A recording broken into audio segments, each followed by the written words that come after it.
My parents gave my sister $200,000 for her destination wedding in Bali. 80 guests, 5-star resort, celebrity wedding planner. 3 months before that wedding, I asked them for $5,000 to help with an urgent surgery. They said no. They told me I needed to be more financially responsible.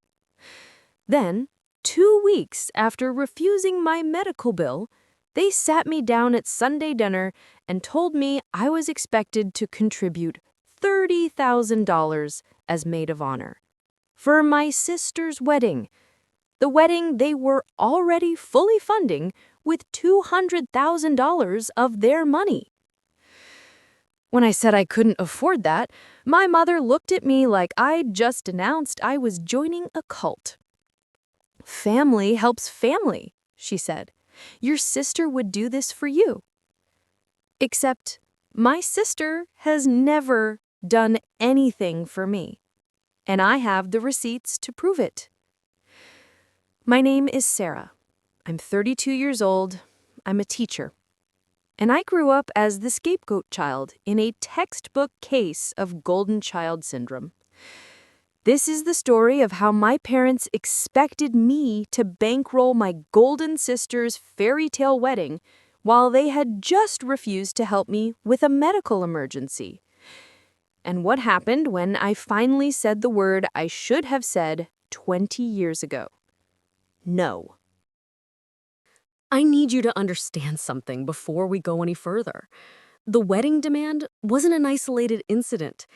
It was the culmination of 3 decades of a very specific family dynamic. Psychologists call this golden child syndrome. It's a pattern where parents elevate one child to the status of can do no wrong, while casting another child as the problem, the disappointment, the one who always needs fixing. The golden child gets unconditional praise, financial support, and endless second chances. The scapegoat child gets criticism, financial strings attached to every interaction, and zero margin for error. I'm the scapegoat. My sister Emma is the golden child, and our parents have been playing out this script since we were kids. Let me give you the numbers, because the numbers don't lie. When Emma graduated college, my parents bought her a condo, $50,000 down payment. They covered her mortgage for the first 2 years while she found herself with a photography business that never made money. Total investment, approximately $120,000. When I graduated college, my parents gave me a card that said, "We're so proud of you," and the $50 gift card to Target. When Emma got married, the first time, yes, this is her second wedding, my parents paid for the entire event, $35,000.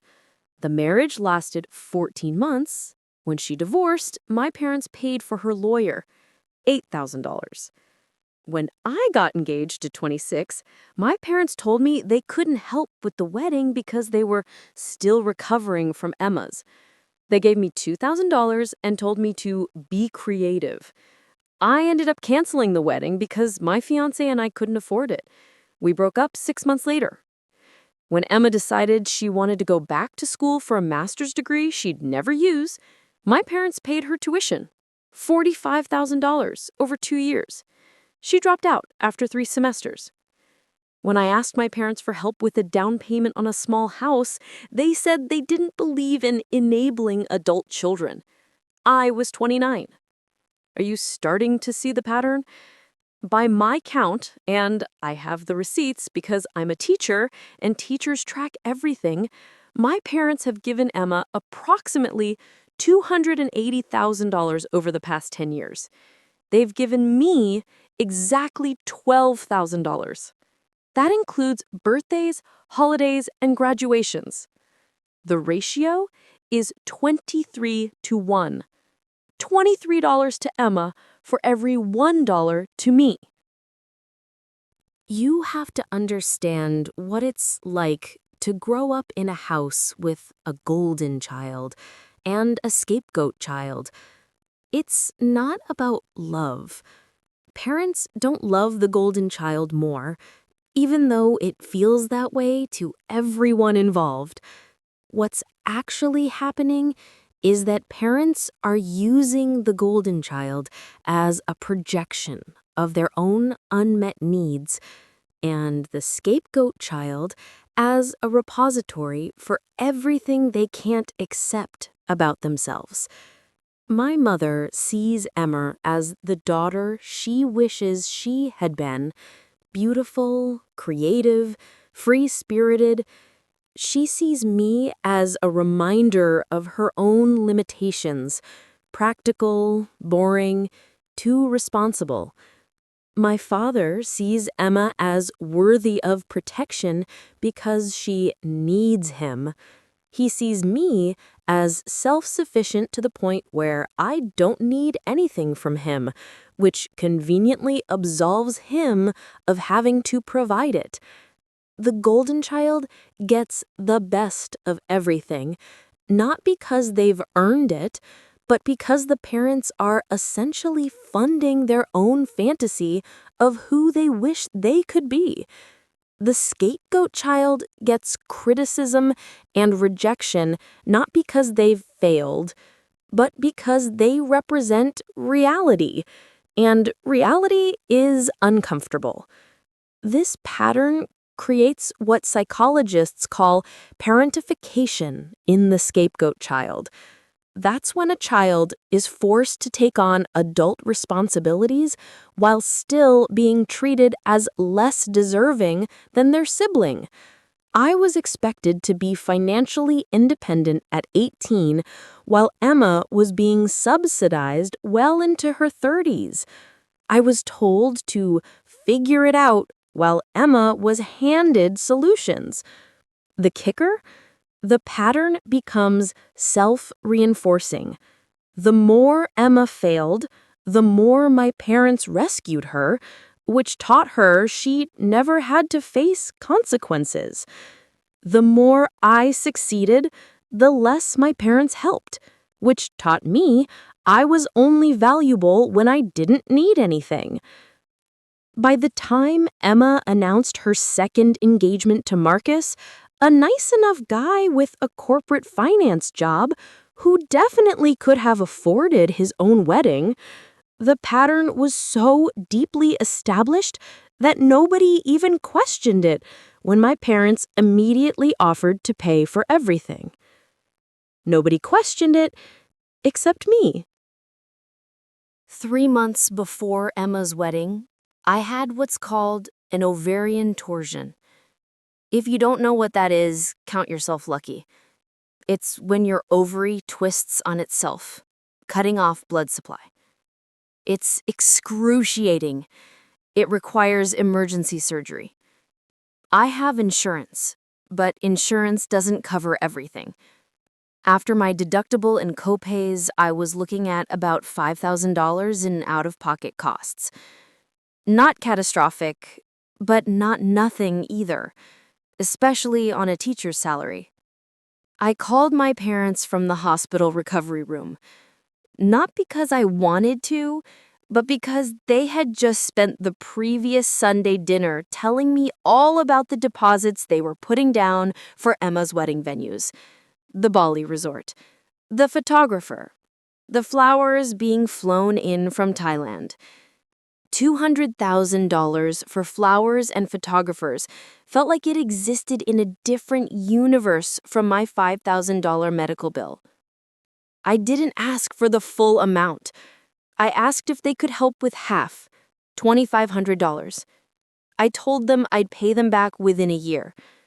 My father said, and I quote, "Sarah, you're 32 years old. You need to have an emergency fund for situations like this. We can't keep bailing you out every time you have a crisis." Every time. This was the first time I had asked them for money in 6 years. My mother added, "We're stretched thin with Emma's wedding costs. We just don't have extra funds right now." They had just put down a $50,000 deposit on a beachfront venue in Bali. but they didn't have $2,500 to help their daughter recover from emergency surgery. I said, okay. I thanked them for considering it. I hung up the phone and I sat in that hospital bed and I felt something I hadn't allowed myself to feel in a very long time. Rage. If you're watching this and you're nodding along because you recognize this pattern in your own family, I need you to do something for me right now. Leave a comment below with just one word, seen. That's it. Just the word seen. Because I need you to know that I see you too. This isn't in your head. The favoritism is real. The financial disparity is real. The double standard is real. You're not imagining it. And if you've subscribed to this channel, thank you. If you haven't yet, please subscribe now because we're building a community of people who understand what it's like to be the scapegoat child. You deserve that community. I'll see your comments. I promise. The wedding invitation arrived 2 weeks after my surgery. Heavy cardstock, gold foil lettering, a watercolor illustration of the Bali venue. Inside, along with the standard RSVP card, there was a separate card in my mother's handwriting. Sarah, we're so excited for you to be Emma's maid of honor. Attached is information about the bachelorette party, Napa Valley 4 days, the bridal shower at the country club, bridesmaids' dress fittings, and the destination wedding costs. We know you'll want to make this special for your sister. She's been dreaming of this day her whole life. Love, Mom. I sat at my kitchen table and I read through the information packet my mother had included. The breakdown went like this. Bachelorette party in Napa Valley, $8,000 for my share of the villa rental, wine tastings, spa days, and restaurants, 4 days. Bridal shower at the country club, $3,000. That included venue rental, catering, decorations, and the gift we were all meant to go in on together for Emma, a set of monogrammed luggage that cost $4,500 on its own. Bridesmaid's dress and alterations, $1,200. Emma had chosen dresses from a boutique designer. Hair and makeup for the wedding day, $800. Professional team, mandatory for all bridesmaids. My flight to Bali and 5 nights at the resort, $6,000. Emma and Marcus had negotiated a special rate for wedding guests that was still $300 a night. Various other wedding-related gifts, activities, and expenses estimated $3,000. Total expected contribution, approximately $30,000. To be Emma's maid of honor. For a wedding my parents were already fully funding with $200,000 of their own money. 3 months after they had refused to help me with a $5,000 medical bill because they didn't have extra funds, I called my mother. I can't afford this, I said. We were at my parents' house for Sunday dinner. This is something we do every week. Or rather, something I'm expected to do every week. Emma usually cancels because she's too busy with wedding planning. My mother was serving pot roast. My father was pouring wine. Emma was FaceTiming in from her condo because she couldn't be bothered to show up in person, but still wanted to be part of the conversation. Can't afford what, honey? My mother asked, as if she genuinely didn't know. The maid of honor expenses. The $30,000. Mom, I can't afford any of this. Emma's face on my father's phone screen shifted into what I can only describe as wounded disbelief. Sarah, this is my wedding. I know it's your wedding. I'm very happy for you, but I'm a teacher. I make $48,000 a year before taxes. I have student loans. I just had emergency surgery that cost me $5,000 out of pocket. I don't have $30,000. My mother set down the pot roast with more force than necessary. We've given you advance notice. You have months to save. Months to save $30,000? I repeated. On my salary? That's more than half my annual take-home pay. My father, who had been silent up until this point, finally spoke. Your sister has done a lot for you over the years. This is gaslighting. Let me be very clear about that term because it gets thrown around a lot and I want to use it correctly. Gaslighting is when someone tries to make you question your own perception of reality. It's not just lying, it's lying in a way that makes you doubt your own memory, your own experiences, your own sanity. My sister has never done anything for me. Not one single thing that cost her money, time, or convenience. But my father said it with such conviction that for half a second I questioned whether I was remembering my entire childhood wrong. What has Emma done for me? Silence. Emma's face on the screen looked like she was trying to come up with something. My mother looked at my father. My father looked at his wine glass. She's family, my mother finally said. Family supports each other. You're right. Family should support each other. So why didn't you support me 3 months ago when I needed help with my medical bills? That's different, my mother said immediately. How is it different? You're an adult. You have insurance. Medical bills are your responsibility. And a wedding isn't Emma's responsibility? My mother's face went tight. This is the expression I've seen my entire life when I've had the audacity to point out the obvious disparity in how my parents treat us. Emma is getting married. This is a once-in-a-lifetime event. It's her second wedding, I interrupted. Wrong thing to say. I knew it was the wrong thing to say, even as I was saying it. But I was tired. I was so tired of pretending that reality wasn't reality. Emma started crying on the phone screen. Actual tears. She has always been very good at crying on command. How dare you, my mother said. Her voice was ice. How dare you bring up her first marriage at a time like this? She was young. She made a mistake. She deserves to be happy. I'm not saying she doesn't deserve to be happy. I'm saying I can't afford to spend $30,000 to watch her be happy. That's all I'm saying. Then you're not going to be her maid of honor? Emma's voice was small and wounded through the phone speaker. I'll be there. I'll be at your wedding, but I can't afford the bachelorette party in Napa Valley. I can't afford a $3,000 bridal shower. I can't afford a $1,200 bridesmaid's dress. I just can't. So what can you afford?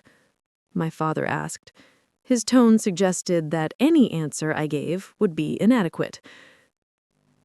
I had actually done the math. I had sat down with my budget and figured out exactly what I could contribute without going into debt. I can afford $500 total.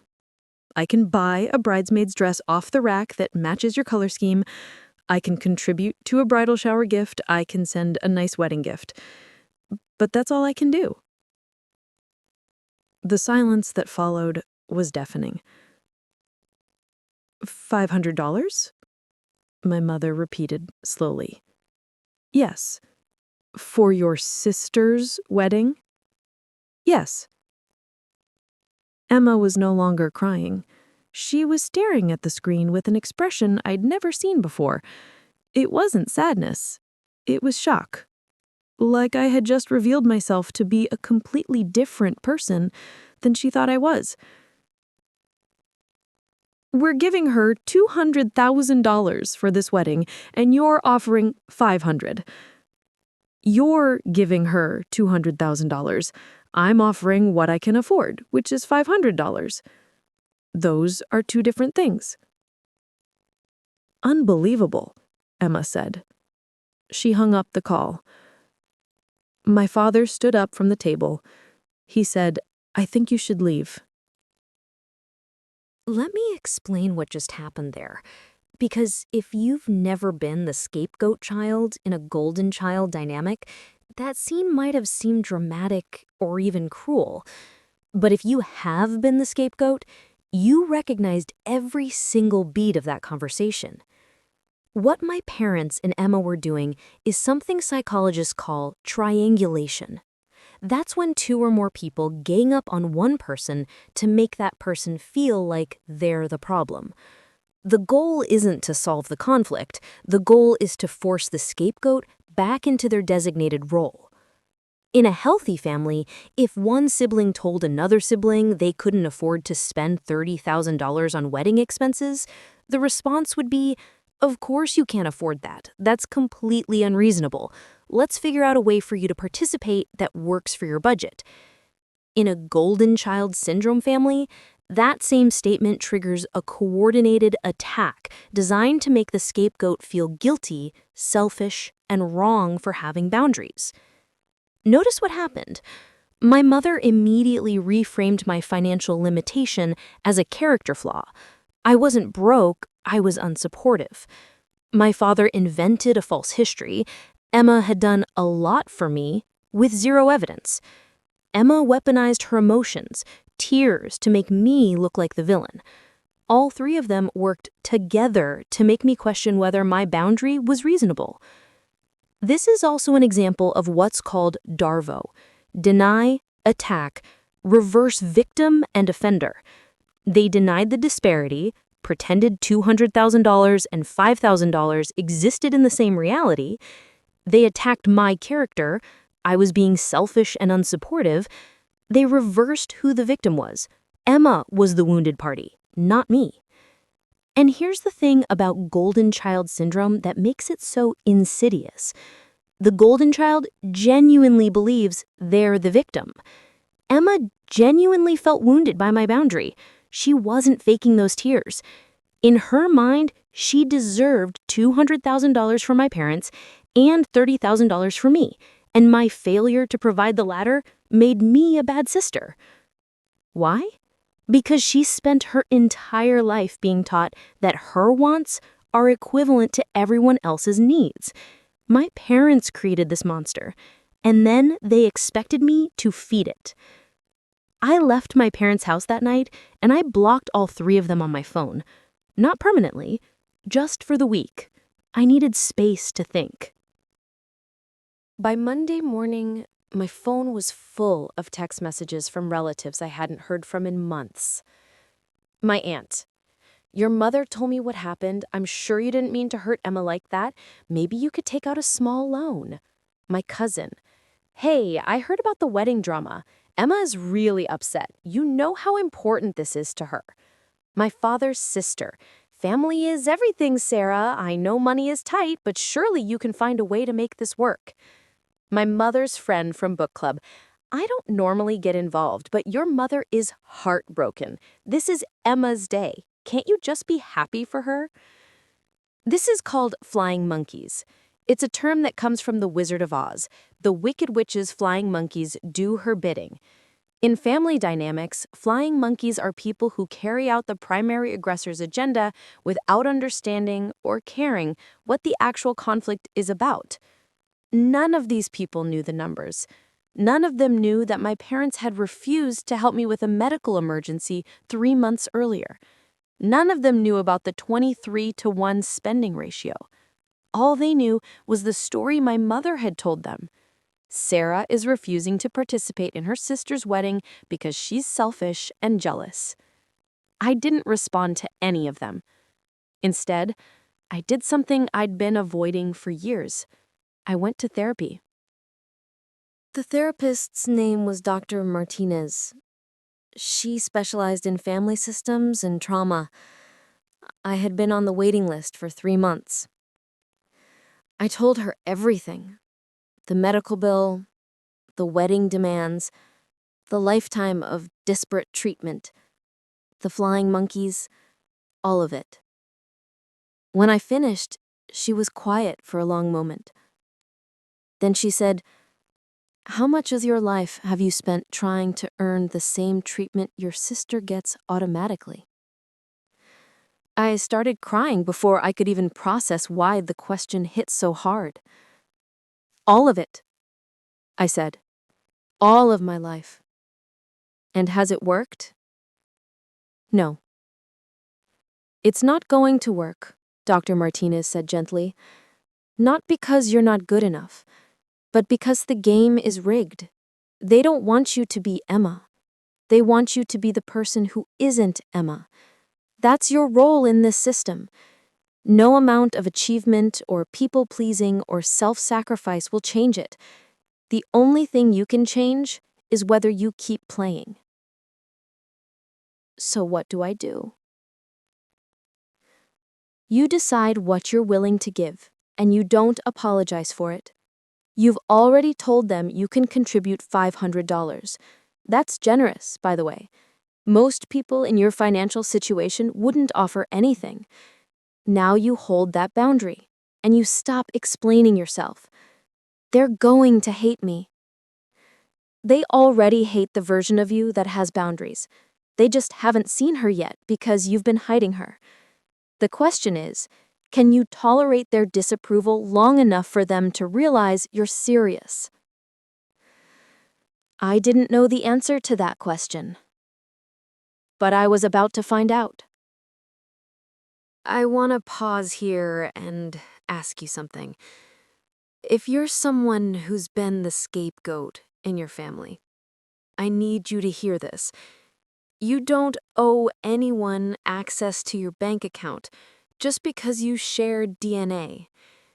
You don't owe anyone your financial security just because they call it love. You don't owe anyone an explanation for having less money than they think you should give them. If this message is landing for you, please hit the like button.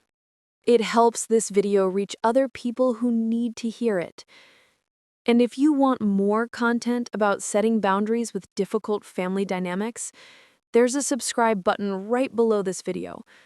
We're building something here, a community of people who refuse to be scapegoats anymore. You're not alone. Let's keep going. I unblocked my parents after 1 week. There were 43 missed calls and 67 text messages. I didn't read them. Instead, I called my mother and I said, "I'd like to take you to lunch." We met at a chain restaurant near her house.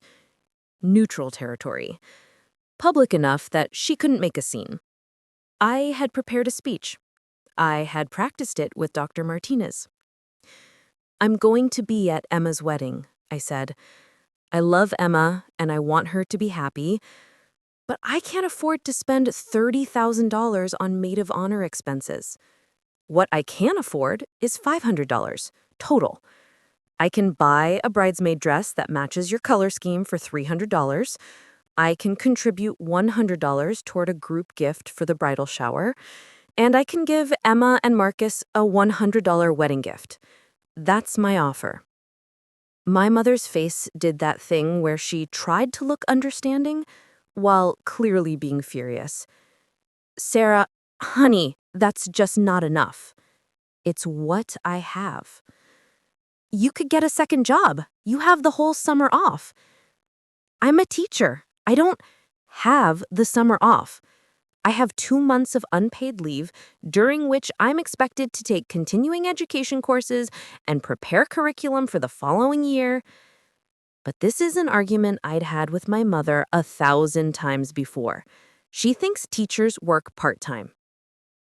"I'm not getting a second job to fund Emma's wedding party," I said calmly. "My offer is $500. Take it or leave it." "Or leave it?" my mother repeated. Her voice went very quiet.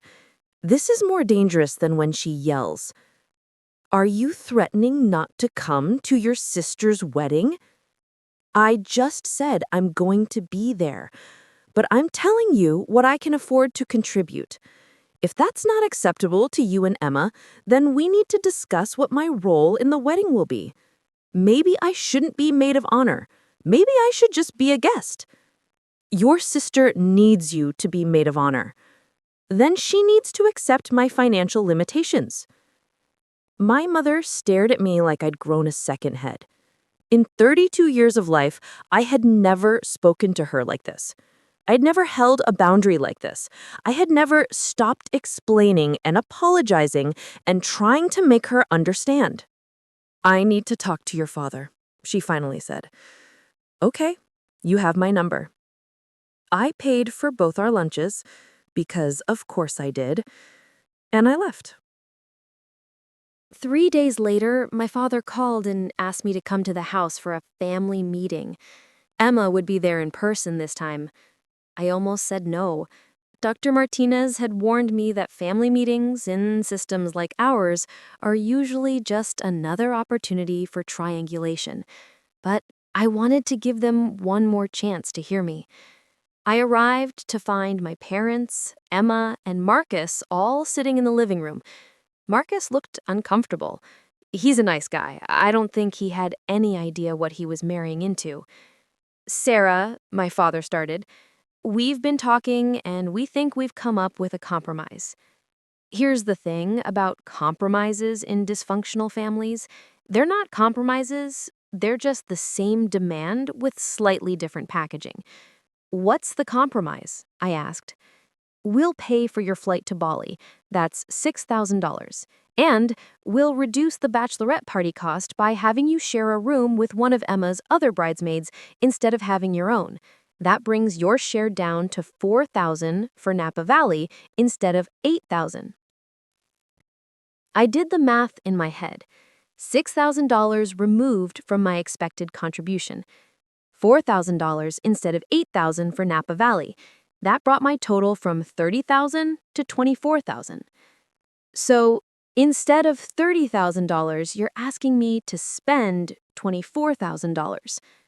We're trying to help you. By asking me to spend half my annual salary on a wedding?" Emma spoke for the first time. "Sarah, I really need you there. For all of it. The bachelorette party, the shower, everything. You're my sister. You're my only sister." And here's where I almost broke. Because Emma's voice was genuine. She really did want me there. She just had absolutely no concept of what she was asking me to sacrifice to make that happen. "Emma, I can't afford $24,000. I can afford $500. I love you. I'll be at your wedding, but I can't do the bachelorette party in Napa Valley. I can't do the $3,000 bridal shower. I can't afford this." Emma's eyes filled with tears. "So you're choosing money over me." This is the reframe they always use. I wasn't choosing money over Emma. I was choosing financial stability over enabling a pattern that had damaged me my entire life. But in golden child syndrome families, boundary setting is always reframed as betrayal. "I'm choosing what I can," I said. "Then I don't want you as my maid of honor. If you can't do it all, I don't want you to do any of it." Silence. I looked at my parents. They both looked away. "Okay," I said. "I understand. I'll still come to the wedding as a guest." "Don't bother," Emma said. I stood up. "I love you, Emma. I really do. And I hope you have a beautiful wedding. But I'm not going into debt for it." I left. Again. This time, I didn't block them. I just stopped calling, stopped texting, stopped showing up to Sunday dinners. What I had just done is called radical acceptance. It's a concept from dialectical behavior therapy. It means accepting reality as it is, not as you wish it would be. For my entire life, I had been operating from the wishful thinking that if I just did enough, gave enough, explained myself well enough, My parents would finally see the disparity and correct it. They would finally treat me the way they treated Emma. Radical acceptance meant acknowledging that they were never going to do that. Not because I wasn't good enough, but because they didn't want to. The current system worked for them. Emma got everything she wanted. I got to be the responsible one who didn't need anything. My parents got to feel generous by funding Emma's life while simultaneously feeling wise and tough by refusing to enable me. Nobody in that system wanted it to change, except me. So, the only choice I had was to stop participating. This is terrifying for scapegoat children because we've been trained our entire lives to believe that if we're not performing our role perfectly, we'll lose the family, we'll be abandoned, we'll be alone. But here's what I realized sitting in Dr. Martinez's office the week after that family meeting. I had already been alone my entire life. I just hadn't noticed because I was so busy trying to earn a place at a table that didn't have a chair for me. The abandonment I feared had already happened. I was just finally acknowledging it. Emma's wedding was in 6 months. After I walked out of that family meeting, I didn't hear from my parents or Emma for 3 months. Radio silence.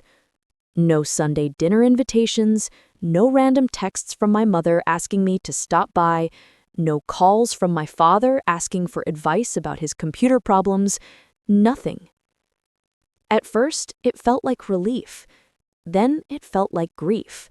Then it cycled back to relief again. I used the money I wasn't spending on bridesmaid dresses and bachelorette parties to pay off my medical bills. All of them. $5,000. Gone. I also started a modest emergency fund. $500 at first. Then $1,000. Then $2,000. I went to therapy every week. Dr. Martinez helped me process 32 years of being the family scapegoat. We talked about how golden child syndrome isn't about the children at all. It's about the parents' own unhealed trauma and their inability to see their children as separate people rather than extensions of themselves. We talked about how I had been parentified, forced to be the mature, responsible one while Emma was allowed to remain perpetually childlike. How this dynamic had taught me that my value was in how little I needed from other people. How it had destroyed my engagement because I had been so trained not to need help that I couldn't let my fiancé support me when I was struggling. I started dating again. Small steps, coffee dates, nothing serious. But it felt good to be around people who didn't have 30 years of family baggage attached to every interaction. I made friends with other teachers at my school. Real friends. The kind who invited me to things and actually wanted me there. Not because I was useful or because I performed the right role, but because they enjoyed my company. Slowly, very slowly, I started to build a life that didn't revolve around trying to earn my family's approval. And then, 2 weeks before Emma's wedding, my father called. "Sarah," my father said when I answered, "we need to talk." "Okay. Can you come to the house?" "I'd rather talk on the phone." Silence. He wasn't used to me saying no to anything. "Fine. Phone works." He took a breath. "Emma's wedding is in 2 weeks. I know. The costs have gotten out of hand." I didn't say anything. I waited. "We're about $85,000 over budget," he said. "My mother and I have been covering the overages, but it's more than we expected. We're going to need to take out a loan." "I'm sorry to hear that," I said neutrally. "Emma and Marcus are asking if we can help them with the down payment on a house after the honeymoon. They're looking at properties in the $700,000 range. They'll need at least $140,000 for the down payment. I was quiet, processing. My parents were $85,000 over budget on a wedding that already cost $200,000. They were going to take out a loan, and Emma and Marcus were already asking for more money? Dad, why are you telling me this? Because she's your sister. We need family to chip in. And there it was. You want me to contribute to Emma's house down payment. It would really help. How much are you asking for? Whatever you can afford. Every little bit helps. I started laughing. I couldn't help it. It just came out. Sarah, this isn't funny. Dad, 3 months ago, I told you I could afford $500 total for Emma's wedding. You and Mom and Emma all decided that wasn't good enough and uninvited me from the wedding. Now you're calling me 2 weeks before the wedding to ask me to contribute to her house down payment because you've blown your budget? Do you hear yourself? We created this mess, he said quietly. Your mother and I. We've been talking about it. We see it now. We've given Emma too much. She expects too much. She always has, and we enabled it. This was the first moment of honesty I'd ever heard from my father about the golden child dynamic. So what changes? I asked. We're going to set boundaries with her after the wedding. No more blank checks. She and Marcus need to be financially independent. That's good, Dad. I'm glad you're recognizing that. But we need to get through this wedding first, and we need help. No. Sarah! No. I offered to help. I offered $500. You said it wasn't enough. I'm not changing my offer now just because you realize I was right about Emma's entitlement. You made these choices. You own the consequences. The line was quiet for a long moment. You've changed, my father said. He didn't sound angry. He sounded bewildered. I've stopped playing a role that was destroying me. That's not the same thing as changing. This is who I've always been. You just never wanted to see it. Will you at least come to the wedding? Emma uninvited me.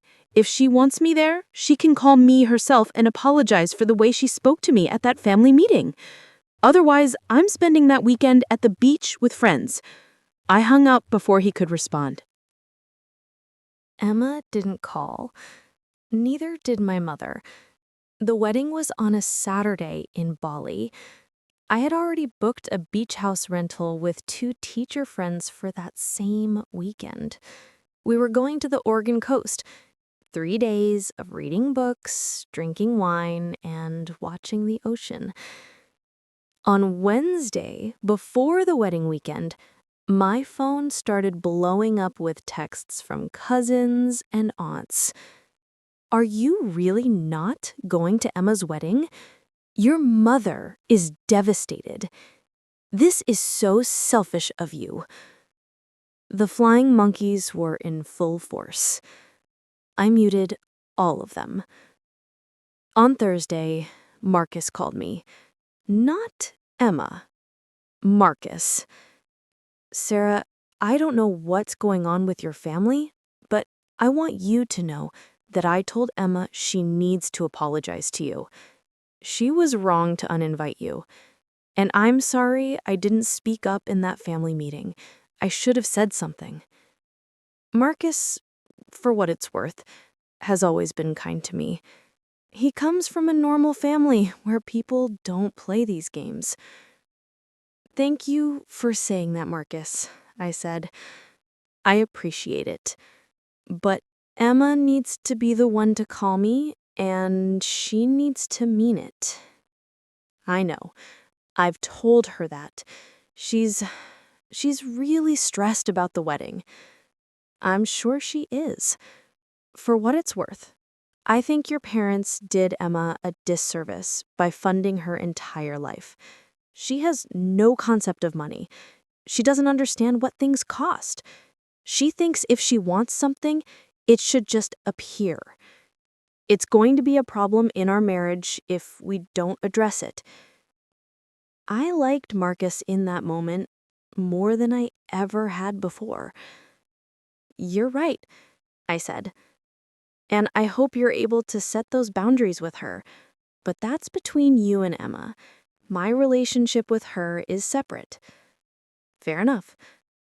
Well, I hope you have a good weekend, whatever you're doing." "You too, Marcus. Congratulations on the wedding."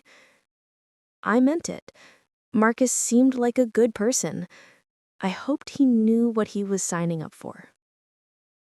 What was happening with my family in the lead-up to Emma's wedding is something psychologists call the extinction burst. It's a term from behavioral psychology. When you stop reinforcing a behavior that's been rewarded for a long time, the behavior gets worse before it gets better. Think about a toddler who's been getting candy every time they throw a tantrum.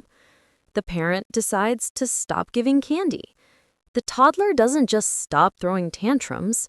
First, the tantrums get bigger, louder, more intense. The toddler escalates because the old strategy isn't working anymore, and they're trying desperately to get back to the system they understand. That's what my family was doing. For 32 years, I had played the role of the accommodating scapegoat. I had explained myself, apologized, given in, showed up, tried harder, and suddenly I stopped. I set a boundary and held it. The system couldn't handle it, so everyone escalated. The flying monkeys, the guilt trips, the requests for money, the bewildered, "you've changed" statements. All of it was an attempt to get me back into my old role, because my absence from that role made the whole family dynamic unstable. Here's what people don't understand about family systems. They're self-sustaining. Everyone plays a part. The golden child gets to be irresponsible because the scapegoat is hyper-responsible. The parents get to be generous to the golden child because they can be stingy with the scapegoat. The scapegoat gets to feel morally superior because they don't need help like the golden child does. When one person stops playing their role, the entire system has to reorganize. And reorganization is painful. It means everyone has to confront the lie they've been living. My parents had to confront the fact that they had created Emma's entitlement and financial irresponsibility. Emma had to confront the fact that she had been given opportunities I never got and still couldn't build a stable adult life. And I had to confront the fact that I had enabled all of it by never setting boundaries. The extinction burst was everyone's last-ditch attempt to avoid that confrontation. But I didn't break. I held my boundary, and I went to the beach. The Oregon coast in autumn is cold and beautiful. My friends and I rented a small house right on the water. We spent Saturday morning making pancakes and drinking coffee and reading books by the fireplace. I didn't check my phone. At some point in the afternoon, one of my friends, her name is Rachel, looked at me and said, "How are you doing? Really?" "I'm okay," I said. And I meant it. I think this is the first weekend in my entire adult life where I haven't felt guilty about something. About not being at the wedding. About not being who they want me to be. Rachel nodded. She's also a scapegoat child. That's how we bonded. Teachers have a lot of scapegoats in our ranks, I've noticed. We're drawn to caretaking professions because we're used to being responsible for everyone else's emotional needs. "You know what I realized?" Rachel said.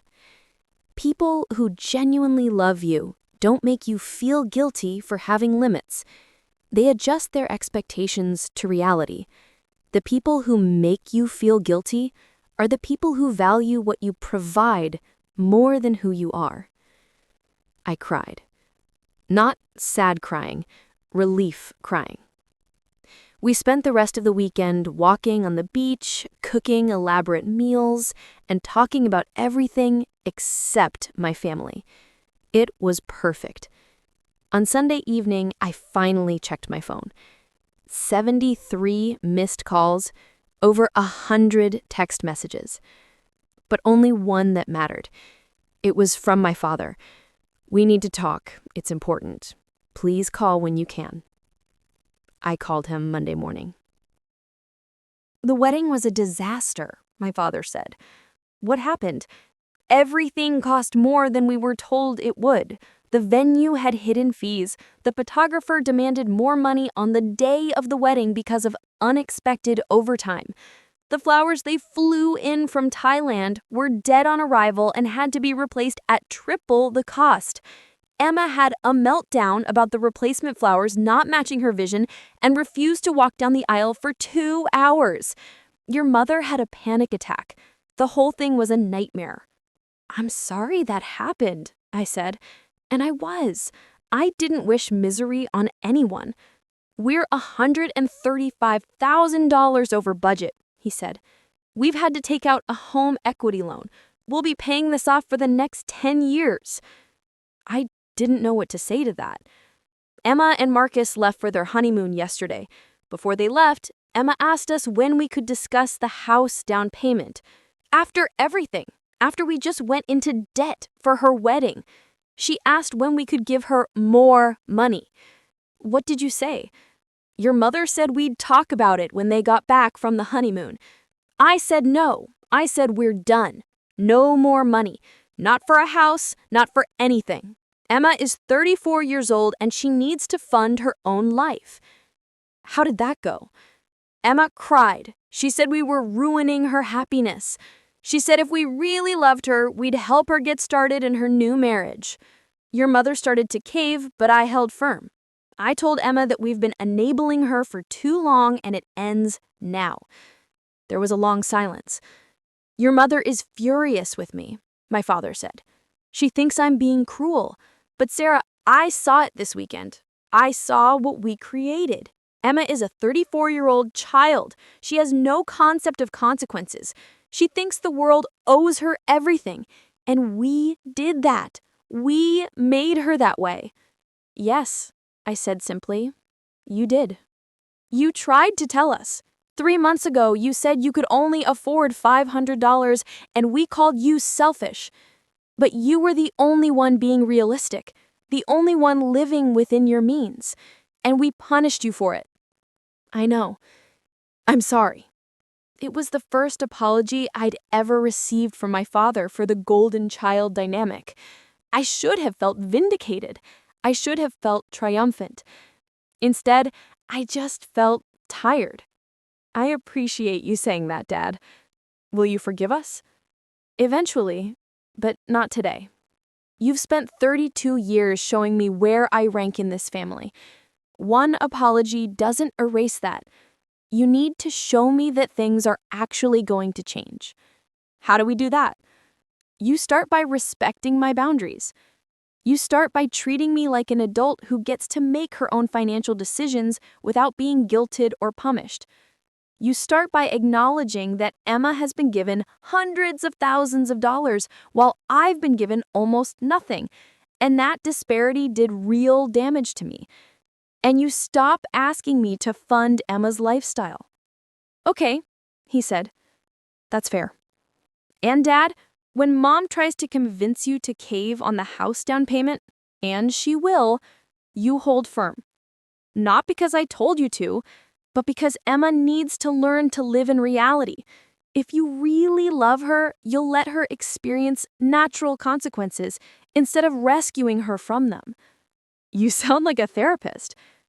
"I've been going to therapy for 3 months. It helps." We talked for a few more minutes. Nothing deep, just logistics. He asked if I'd be willing to come to a Sunday dinner in a few weeks. I said maybe. I told him I'd think about it. After I hung up, I sat in my car in the school parking lot. I had called him during my lunch break, and I let myself feel everything. Relief that my father finally saw the pattern. Anger that it took a financial disaster for him to see it. Sadness that my mother still didn't get it. Grief for the family I'd always wanted but never had. And underneath all of it, something new. Peace. I didn't need their validation anymore. I had validated myself. If you've made it this far in this video, you're part of something important. You're part of a community of people who understand what it's like to be the scapegoat, to set boundaries, and to choose yourself, even when your family makes you feel guilty for it. I want you to do 3 things right now. First, leave a comment telling me what boundary you need to set in your own life. You don't have to share details. Just say, I need to set a boundary about blank. Second, hit the subscribe button. We're building a movement here. People who refuse to be scapegoats anymore deserve to find each other. And third, share this video with someone who needs to hear it. You might be the only person in their life who understands what they're going through. Let's keep building this together. Emma and Marcus came back from their honeymoon to a marriage that immediately had to confront financial reality. Marcus had been saving for a house down payment. Emma had been spending. When they combined finances, they discovered Emma had $23,000 in credit card debt that she'd never mentioned. My mother called me to tell me this, clearly expecting me to feel sorry for Emma. I didn't. What did Emma say when Marcus found out? I asked. She said she thought her debt would just go away somehow. She said she thought we would help her pay it off. Are you going to? Your father says no. What do you say? I think your father is right. But it's hard, Sarah. She's my baby. She's 34 years old, Mom. I know. We had started talking again. Not like before. Not with the assumption that I would show up to everything and accommodate everything, but carefully, tentatively. Like 2 people learning a new language. My mother was struggling more than my father to adjust to the new dynamic.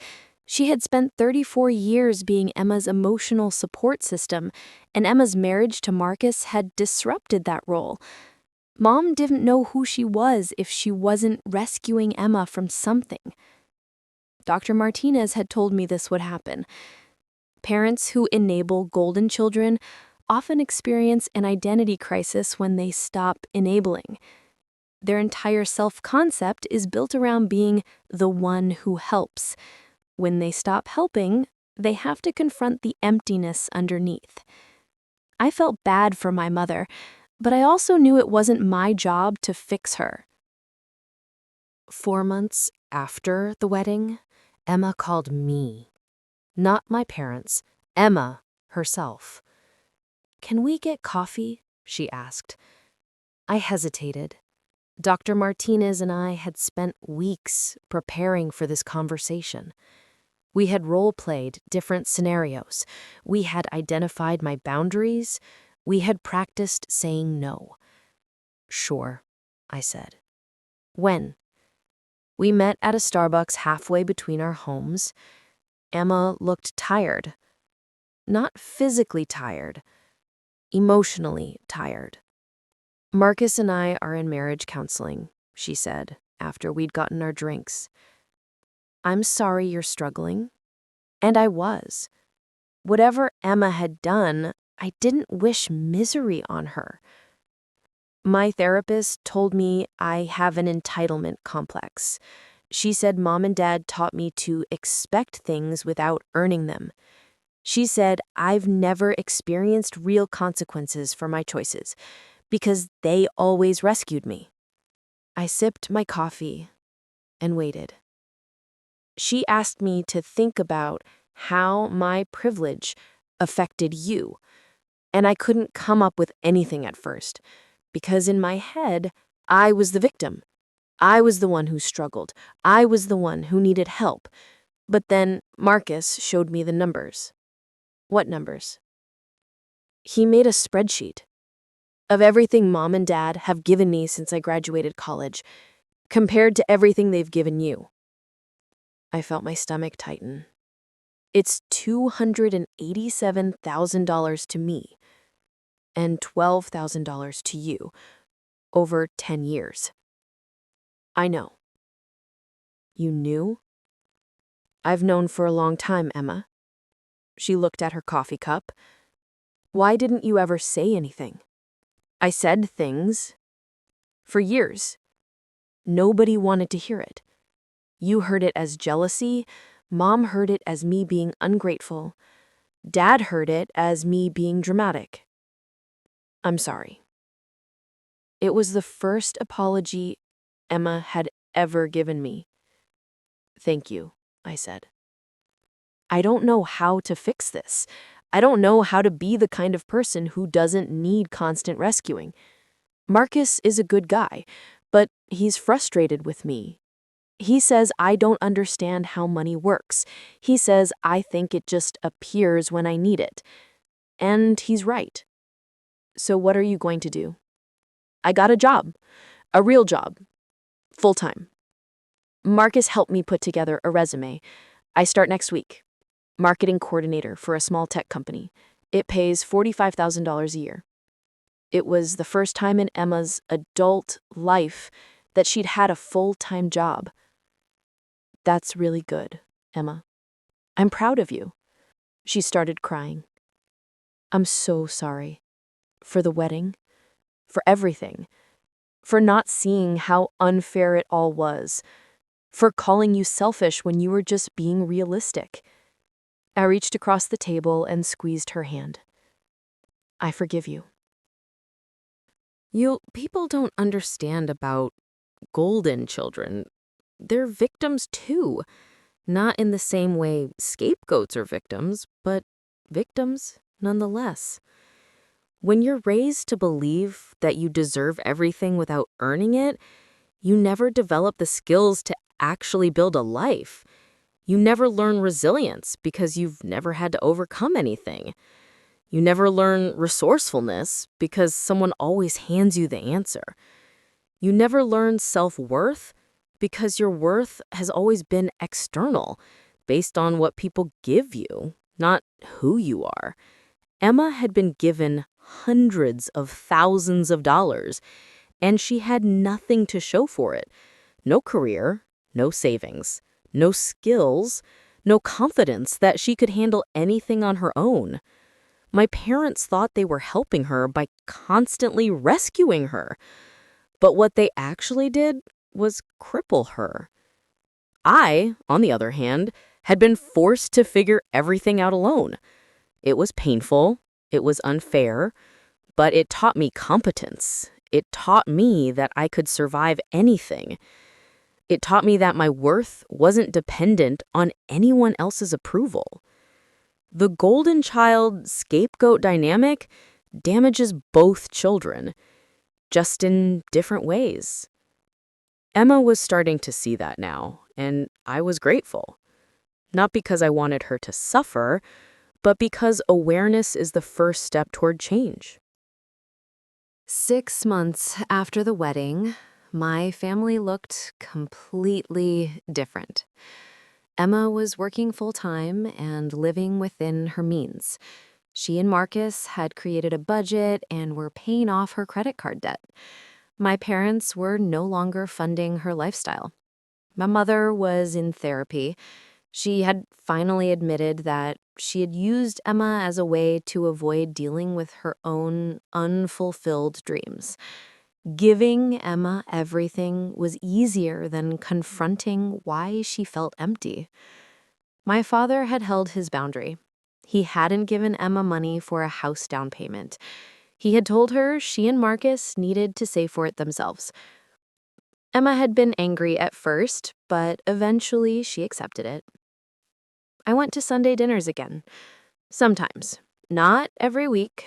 and only when I wanted to, not because I felt obligated. The relationship was different now. My parents no longer expected me to be the responsible one who never needed anything. They asked me how I was doing and actually listened to the answer. They acknowledged the disparity in how they had treated Emma and me. They apologized multiple times. It wasn't perfect. My mother still occasionally slipped into old patterns, suggesting that I help Emma with something, or implying that I should just let go of the past. But my father shut it down when it happened, and I held my boundaries. Emma and I had coffee once a month. We were rebuilding our relationship, but it was a new relationship. Not sisters in the old dysfunctional system, but adults who were learning to see each other clearly. She told me about her job. I told her about my students. We didn't talk about the past much. We focused on who we were becoming. Recovery from family scapegoating is possible, but it doesn't look like the movies. There's no big dramatic moment where everyone hugs and everything is healed. Instead, it's a slow process of small boundary holdings and tiny trust buildings. The family system has to reorganize around new rules. The scapegoat has to learn that their worth doesn't depend on how much they give. The golden child has to learn that their worth doesn't depend on how much they receive. The parents have to learn that love isn't the same thing as enabling. It takes years, and it requires everyone to be willing to do the work. Some families never get there. Some scapegoats have to walk away completely because the family refuses to change. That's valid. That's sometimes the healthiest choice. I was fortunate. My family was willing to change. It took a financial crisis and a lot of pain, but they were finally willing to see the pattern and break it. Not everyone gets that.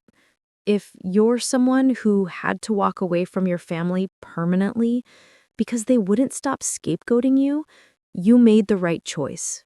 You deserve peace more than you deserve a relationship with people who hurt you. A year after the wedding, I was sitting in my classroom after school, grading papers. My phone buzzed with a text from Emma. Marcus and I just closed on a house. We saved the down payment ourselves. Took us a year, but we did it. Thank you for not enabling me. I smiled and texted back, "Congratulations. I'm really proud of you." And I was. People ask me sometimes if I regret holding my boundary about the wedding, if I regret saying no to the $30,000 in bridesmaids' expenses. I don't. Not even a little bit. That boundary saved me. It saved my relationship with my family. It saved my sister from continuing down a path of learned helplessness. It saved my parents from going even deeper into debt. Most importantly, it taught me that I'm allowed to say no. I'm allowed to have limits. I'm allowed to choose my own financial security over someone else's fairy tale. And if people can't accept that, if they call me selfish, if they uninvite me, that's okay.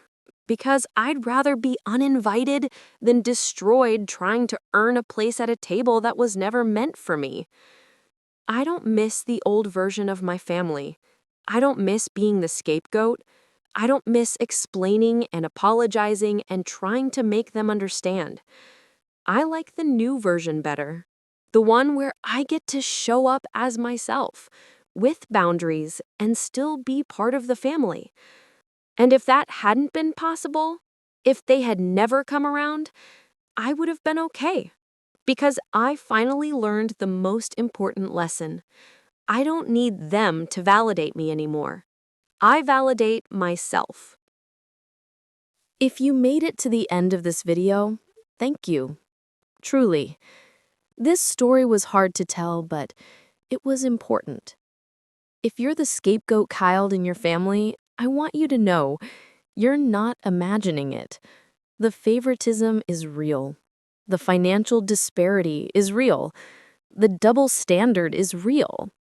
And you're allowed to say no. You're allowed to have boundaries. You're allowed to choose yourself. Your family might come around, like mine eventually did, or they might not. Either way, you'll be okay, because you're stronger than you think.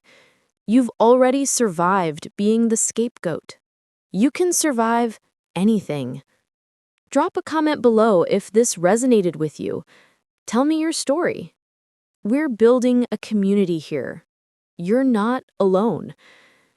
Subscribe if you want more content about family dynamics, boundaries, and choosing yourself. Hit the notification bell so you don't miss the next video. And remember, when the golden child falls, truth rises. I'll see you in the next one.